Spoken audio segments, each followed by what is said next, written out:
Nandavi. Nandavi. It's proper delivery. Very nice. How was it? First ಅದೇ ನಾನು consult ಮಾಡೋವಾಗಿಂದನೂ ಸ್ಟಾರ್ಟಿಂಗಿಂದನೂ ಹೇಳ್ತಾ ಇದ್ದೆ, ಆಮೇಲೆ ನಾನು ವರ್ಕಿಗೆ ಹೋಗ್ತೀನಿ ಮೇಡಮ್, ರೆಸ್ಟ್ ಮಾಡೋಕ್ಕಾಗಲ್ಲ, ಆಮೇಲೆ ಮತ್ತೆ ಸಿ ಸೆಕ್ಷನ್ ಎಲ್ಲ ಆಗ್ಬಿಟ್ಟು ಪ್ರಾಬ್ಲಮ್ ಆಗುತ್ತೆ ಅಂತ ಫಸ್ಟಿಂದನೂ ಸ್ವಲ್ಪ ವಾಕು ಅದು ಇದು ಎಲ್ಲ ಟ್ರೈ ಮಾಡ್ತಾ ಇದ್ದೆ, ನಾನು ನಾರ್ಮಲ್ಗೆ ಪ್ರಿಫರ್ ಮಾಡಬೇಕು ಅಂತ. ಲಾಸ್ಟ್ ಕನ್ಸಲ್ಟೇಷನ್ ಟೈಮಲ್ಲಿ ಹೇಳಿದ್ರಿ ವಾಟರ್ ಲೆವೆಲ್ ಕಡಿಮೆ ಇದೆ, ರಿಸ್ಕ್ ತಗೊಳ್ಳೋದು ಬೇಡ, ಅಡ್ಮಿಟ್ ಆಗ್ತೀನಿ ಅಂತ.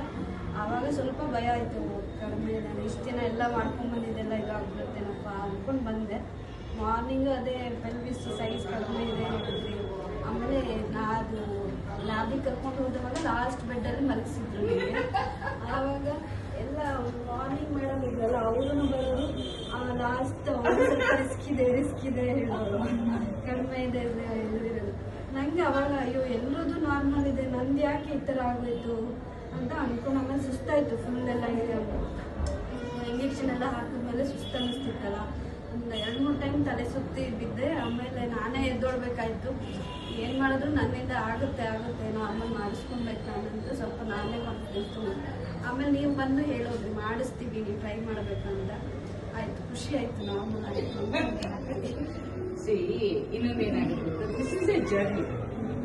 ಒಂಚೂರು ಅಪ್ ಇರುತ್ತೆ, ಒಂಚೂರು ಡೌನ್ ಇರುತ್ತೆ, ಒಂಚೂರು ರೈಟ್ ಟರ್ನ್ ಇರುತ್ತೆ, ಒಂಚೂರು ಲೆಫ್ಟ್ ಟರ್ನ್ ಇರುತ್ತೆ. ಸೀದಾ ಎಲ್ಲಿರುತ್ತೆ ರಸ್ತೆ?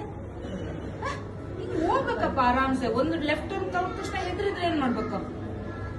ಅದ್ರಲ್ಲಿ ಹೆದರಿ ಪ್ರಯೋಜನ ಇಲ್ಲ. ಲೆಫ್ಟ್ ಟರ್ನ್ ತಗೊಂಡ್ರೆ ಆಮೇಲೆ ದಿಸ್ ಇಸ್ ಅ ಜರ್ನಿ.